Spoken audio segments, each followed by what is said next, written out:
ये लोग मरेंगे तेरे लिए। वीडियो खत्म होने के बाद आप यही बोलोगे कि हमें पहले ये पता क्यों नहीं था। बस एक ही रिक्वेस्ट है, अगर तुमने ये वीडियो लास्ट तक देख लिया ना तो आज से तुम्हारी जिंदगी बदलना शुरू हो जाएगा। तुम्हारा इस वक्त वजूद क्या है, तुम्हारी इस वक्त हैसियत क्या है, औकात क्या है, अपने पड़ोसियों के सामने तेरी इज्जत क्या है, बड़ों के सामने तेरी जरूरत क्या है। एक सच बात कह रहा हूँ, इसे ना दिल में लेना और ना ही हल्के में लेना। अपने माँ बाप के लिए तू एक जीने की उम्मीद है, उनका जिगर का टुकड़ा है, उनकी खुशी है, उनका सब कुछ सिर्फ तू है। लेकिन औरों के लिए तू एक लवारिस है, एक कलंक है, गली में पड़ा हुआ आवारा कुत्ता है जिसे आते जाते लोग गंदगी कहते हैं। और वही गंदगी ये लोग तुझे समझते हैं और गंदगी से हमेशा ये लोग दूर रहते हैं। नहीं, बुरा मत मानना, तू कोई लवारिस पड़ा हुआ बेचारा नहीं है, तू तो अपने भविष्य के एक रूप के लिए सहारा है। अरे क्या हुआ,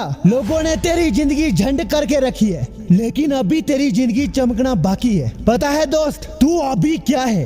एक भटका हुआ राही है, एक अटका हुआ मुसाफिर है, अकेले किसी अनजान जगह में बहता जा रहा है। और यहीं से ये दुनिया तेरे लिए एक अकेली दुनिया हो गई है, जहाँ कोई तेरा दूसरा हमसफर नहीं है। जंगल में एक भटका हुआ शेर है, वो उदास है, बेहालत है, घायल पड़ा हुआ है, अकेला सड़ा हुआ है। अब बाकी के जानवर उस पर हंसेंगे। शेर जंगल का राजा है और वो राजा से सीधा भिखारी बन गया है। अब ये कुत्ते गीदड़ भैंसे उसका खूब मजाक करेंगे, मजे लेंगे। और ठीक आज की डेट में एक शेर के साथ यही हो रहा है। और वो शेर पता है कौन है?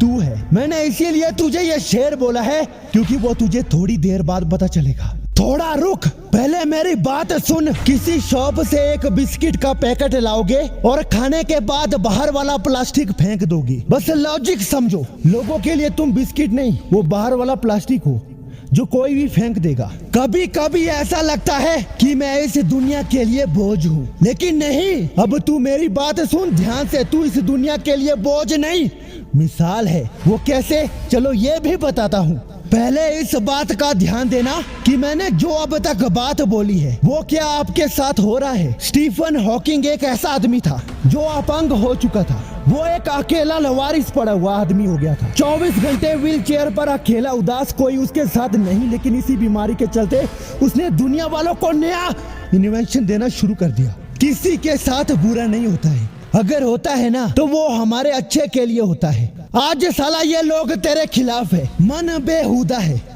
तो घबरा मत, बस एक छोटा सा काम करना है। ये लोग तेरे लिए मरेंगे और तू इनसे बहुत आगे निकल जाएगा, बस वो छोटा सा काम करना है। और वो बताता हूँ, अच्छे से ध्यान से सुनना। समझो कि तुम एक लवारिस हो, बेरोजगार पड़े हो, अकेला भटका हुआ प्राणी है। आते जाते लोग कचरा समझ के फेंक देते हैं। तुम्हारी समाज में कोई इज्जत नहीं है, कोई तुम्हें नहीं पूछता, सब तुम्हें बड़ी छोटी बात कहकर अपने आगे झुका देते हैं। तो बोलो, ऐसे में तुम क्या करोगे? मैं बताता हूँ तुम क्या करोगे। इतिहास में ऐसी बहुत सी बातें सुनने को मिलता है कि प्रजा ने राजा को बोला, आप आलसी हो, कुछ काम ढंग से नहीं कर पाते हो, तो क्या इस राज्य को खाक चला पाओगे?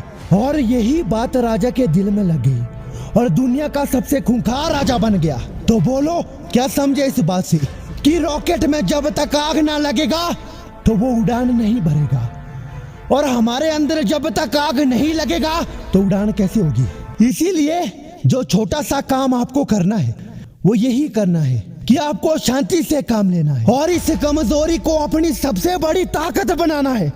बड़ी कामयाबी हासिल करने से पहले बाहर से बेचारापन, दिल से बावलापन, दिमाग से पागलपन और शरीर से ऊर्जावान होना चाहिए, और ये सब आपको सस्ते में मिल रहा है। अब मेरे 3 गोल्डन पॉइंट को ध्यान से सुनना जो आपको इस हालत में अपने अंदर बनाए रखना है। जो पहला पॉइंट है, चुप रहना सीखो। बीता हुआ वक्त वापस नहीं आता और बीते हुए वक्त के साथ हमारे कर्म, हमारे मुंह से निकले हुए शब्द वापिस नहीं आ सकते हैं। जो बोलता है ना वो कुछ करता नहीं है, और जो बोलता नहीं है वो बहुत कुछ कर जाता है। लोगों को अपनी असली औकात दिखाने का एक तरीका है कि अपनी बोलती बंद रखो और लोगों की बोलती चालू रहने दो।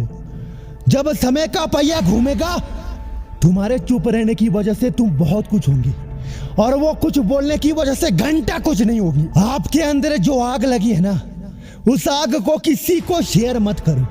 अगर आपने किसी को बता दिया तो वो आग बुझाने के लिए आ जाएंगे। बेहतर होगा वो आपके अंदर हो ज्यादा आग लगाए। और दूसरा पॉइंट बताता हूँ, ये एक राज है, अपने सीक्रेट किसी को मत बताओ। तुम जो हो, जैसे भी हो, जहां भी हो, जो भी कर रहे हो, तुम अपनी इच्छा से कर रहे हो, अपनी मेहनत से कर रहे हो। लोगों को बताने से क्या वो काम आपका हो जाएगा? नहीं, उल्टा बिगड़ जाएगा। भले ही आपके आसपास के लोग आपके साथ कितनी भी घिनौनी हरकतें करें, लेकिन वो अपना सीक्रेट मत उगल देना। पता है, तुम एकांत में होकर वो काम करोगे जो लोगों को पता नहीं है, तो तुम और बेहतर से कर पाओगे। और लोगों के बता दोगे अपना राज, तो आप उनके बीच में घुल मिल जाओगे और वो उल्टा सीधा आपको बोलेंगे। आज अगर ये लोग तुम्हारी हालत देखकर खुश होते हैं ना, तो कल शौक से ये लोग पागल हो जाएंगे कि जिसे हम गिरा हुआ अलग वर्ग का इंसान समझते थे, वो इतना महान निकला। और आखिरी पॉइंट सुनो, जो हो रहा है इस वक्त, गौर से ये बात सुनो। क्या आपकी लाइफ में जो कुछ भी हो रहा है उसे शांति से कबूल करो। अगर तुम उसकी चिंता में डूबे रहोगे तो कभी आगे नहीं बढ़ पाओगे। इसीलिए जो आपके साथ हो रहा है उसको अपनी ताकत के रूप में देखो। जो लोग अपने आप को हीरो मानते हैं ना, वो किसकी वजह से मानते हैं? वो बाकी लोगों से अपने आप को श्रेष्ठ मानते हैं, जबकि ऐसा नहीं है। एक अमीर आदमी गरीबों की वजह से अमीर है और गरीब आदमी अमीरों की वजह से गरीब है। एक आदमी तब तक खुश है जब तक दूसरे दुखी है, और एक आदमी दुखी तब तक है जब तक दूसरे खुश है। ये एक ऐसी लाइन है जो तुम्हें जिंदगी समझने में मदद करेगी। जब तक आप दुखी रहोगे, नाकामयाब हो जाओगे, लोग खुश हो जाएंगे। इसीलिए बेहतर होगा इन लोगों की वजह से तेरे अंदर जो आग लग रही है ना, उसे अपने आप को एक मिसाल के रूप में देखो और आगे बढ़ जाओ।